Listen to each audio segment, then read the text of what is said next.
Audio Jungle.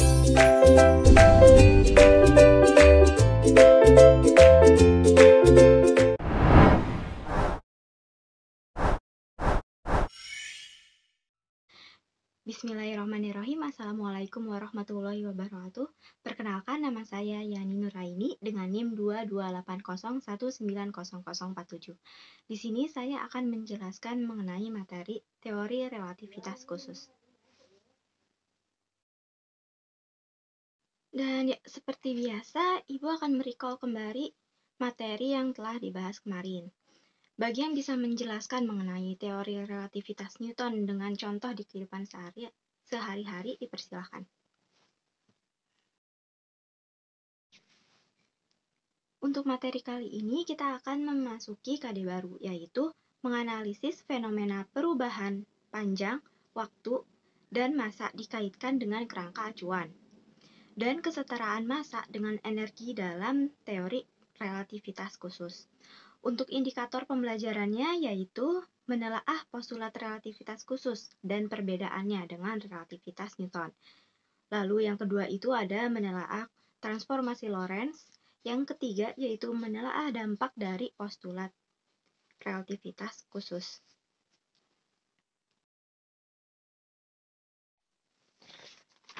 Lalu untuk tujuan pembelajarannya yaitu yang pertama, dapat memahami konsep teori relativitas khusus. Lalu yang kedua itu menjelaskan postulat relativitas khusus dan juga membandingkan dengan relativitas Newton. Lalu yang ketiga itu menghitung besaran-besaran dari transformasi Lorentz. Dan yang keempat adalah menelaah dampak dari relativitas khusus.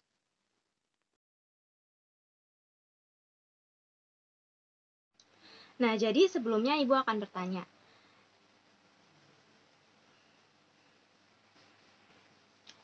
jadi saat kita berada di dalam kereta yang sedang berjalan, nah jika kita melihat ke pemandangan yang ada di luar jendela, nah itu kita melihat seolah-olah benda atau orang-orang yang di luar kereta itu sedang berjalan ke arah kita, bukan kita yang berjalan ke mereka. Nah, itu mengapa demikian? Jadi hal ini tuh berkaitan dengan teori relativitas khusus, yang dimana di dalamnya juga termuat postulat yang membahas mengenai hal ini. Jadi sekarang mari kita bahas ke slide selanjutnya. Postulat relativitas khusus. Asal teori relativitas khusus dari Albert Einstein tahun 1905. Teori ini berlaku untuk kerangka acuan inersial, yaitu yang bergerak dengan kecepatan konstan terhadap kerangka acuan lain. Jadi, Albert Einstein itu percaya bahwa ruang dan waktu itu tidaklah ajek, melainkan merupakan fenomena yang fleksibel, relatif, dan dinamis seperti proses alam semesta lainnya. Jadi sederhananya, melalui teori ini menjelaskan bahwa hukum fisika itu akan selalu sama dan konstan dimanapun. Namun sesuatu yang terjadi itu pada ruang dan waktulah yang membuatnya berbeda. Jadi melalui pandangan atau pengamatan yang berbeda akan menghasilkan ruang dan waktu kejadian yang berbeda pula. Jadi semua itu tersebut sifatnya itu relatif. Hukum pertama disebutkan, hukum-hukum fisika memiliki bentuk yang sama pada semua kerangka acuan inersial. Jadi, postulat pertama didasarkan pada tidak adanya kerangka acuan umum yang diam mutlak, sehingga tidak dapat ditemukan mana yang diam dan mana yang bergerak.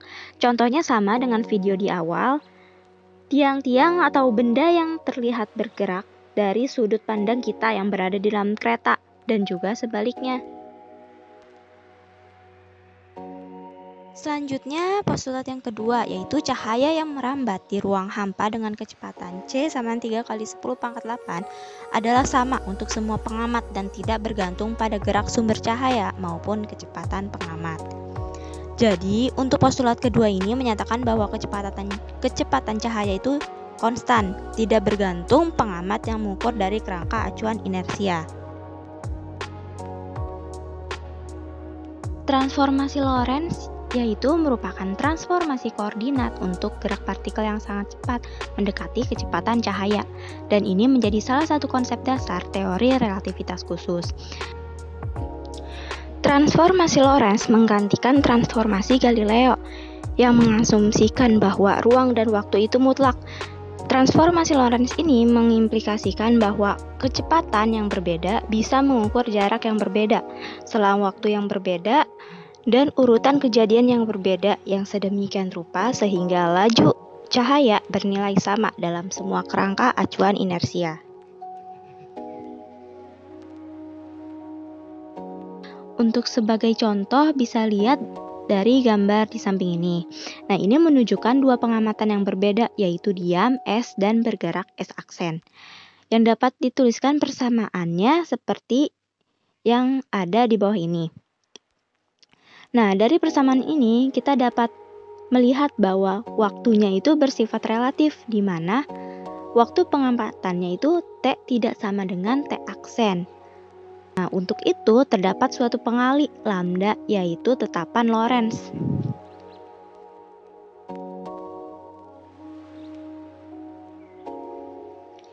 Lalu, dari teori relativitas ini juga menunjukkan adanya kecepatan relativistik, yaitu kecepatan yang merupakan perbedaan pengamatan terhadap suatu kecepatan benda. Jadi, bisa dilihat pada gambar Ali yang diam itu mengamati kecepatan batu yang dilempar oleh Hasan yang berada di dalam mobil.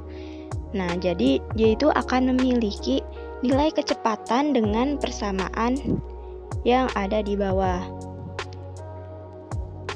Di sini kecepatan batu yang diamati Ali kita tulis sebagai Vx, yaitu kecepatan benda relatif terhadap pengamat diam. Lalu untuk kecepatan batu yang diamati oleh Hasan ditulis V aksen X, yaitu kecepatan benda relatif terhadap pengamat bergerak. Dan untuk kecepatan batu yang dilempar di atas mobil adalah V, dengan C adalah kecepatan cahaya.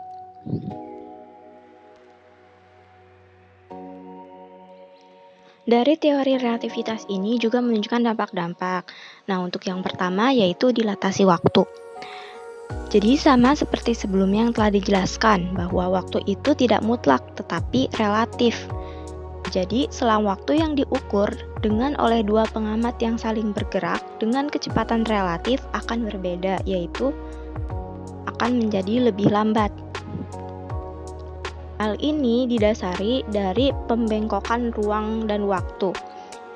Sebagai contoh yaitu terdapat dilatasi waktu yang dirasakan oleh para astronot.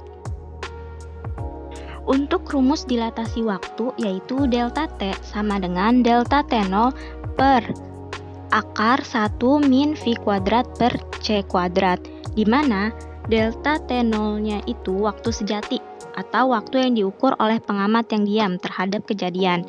Dan delta T yaitu waktu relativistik, waktu yang diukur oleh pengamat yang bergerak terhadap kejadian.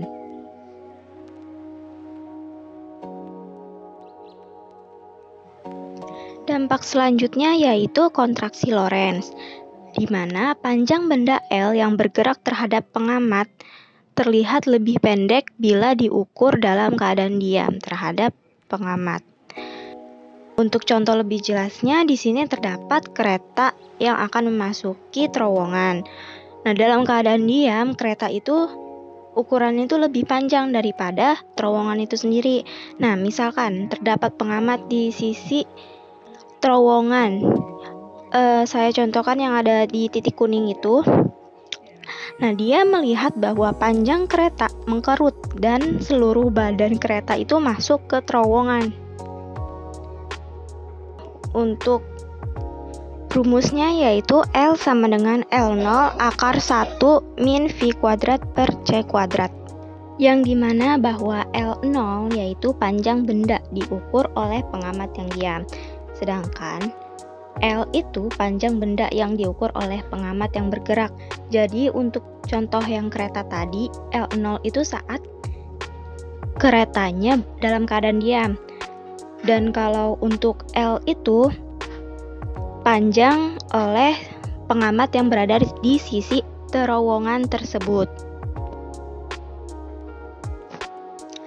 Sekarang kita masuk ke contoh soal yang pertama. Soalnya yaitu sebuah pesawat tempur yang bergerak dengan kecepatan 0,8 c relatif terhadap bumi, menembakkan roket dengan kecepatan 0,6 c. Berapakah kecepatan roket tersebut menurut pengamat yang diam di bumi? Untuk ini kita tulis dulu yang diketahuinya dan juga yang ditanyakan. Dari soal udah disebutkan tuh, pesawat tempur yang bergerak dengan kecepatan 0,8 c relatif terhadap bumi, berarti kita tulis V, yaitu 0,8 c. Lalu di sini terhadap bumi menembakkan roket dengan kecepatan 0,6 c. Nah, ini termaksud apa? Ini termaksud V aksennya, berarti V aksen X sama dengan 0,6 c. Lalu yang ditanyakan itu ketika kecepatan roket tersebut menurut pengamat yang diam kan. Nah, berarti dia masuknya itu Vx-nya yang ditanyakan. Untuk jawabnya kita tulis dulu rumusnya. Setelah itu kita tulis ulang angka-angka yang telah diketahui di soal. Berarti menjadi 0,6 c ditambah 0,8 c per 1 ditambah 0,6 c dikali dengan 0,8 c per c kuadrat. Dihitung menjadi 1,4 c per 1 ditambah 0,48 c menghasilkan 0,946 c.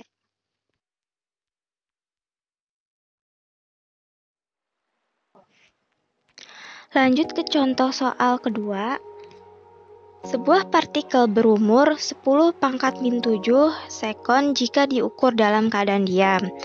Berapa jauh partikel itu bergerak sebelum meluruh jika kelajuannya 0,9 c ketika partikel tersebut tercipta? Nah, jadi soal ini mengenai dilatasi waktu.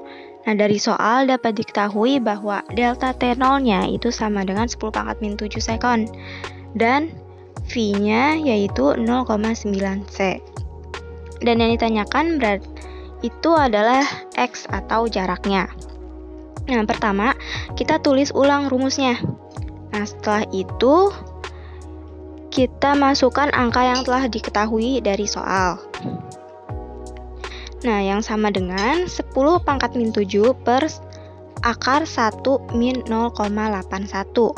Berarti sama dengan 10⁻⁷ sama ditulis per tadi 1 min 0,81 itu 0,19, jadi akar 0,19. Nah, menghasilkan 2,27 kali 10⁻⁷. Nah, dari sini kita sudah mengetahui itu waktu ketika kelajuannya 0,9 c.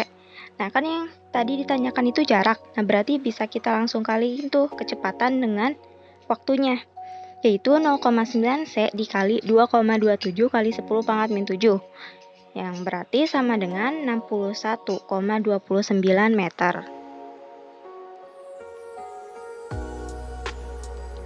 Sekarang masuk ke contoh soal berikutnya. Ini maksud yang ketiga ya.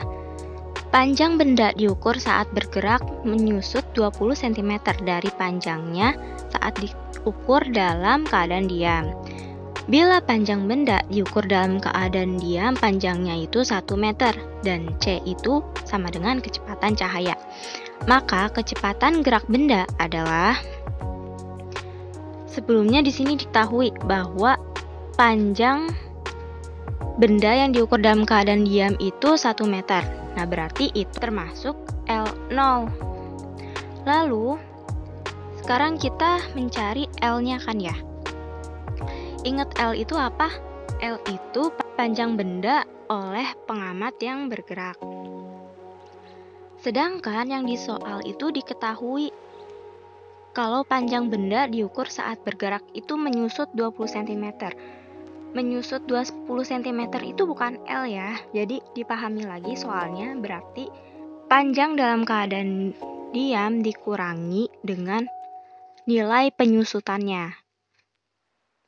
Bisa dilihat berarti di sini 1 meter dikurangi 0,2 meter sama dengan 0,8 meter.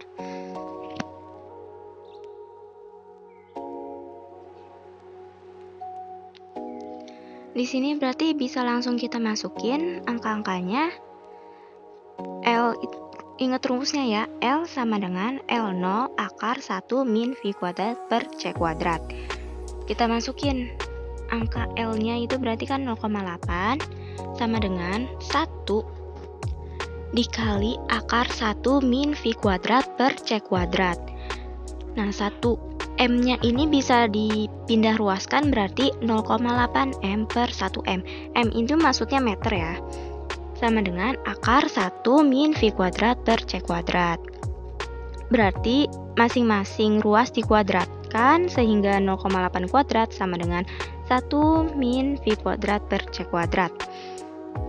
Lalu satunya bisa dipindah ruaskan, berarti V kuadrat per C kuadrat sama dengan 1 min 0,64 sama dengan 0,36.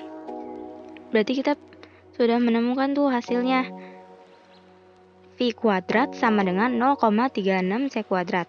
Masing-masing ruas diakarkan sehingga menghasilkan akar 0,36 C kuadrat sama dengan 0,6 C.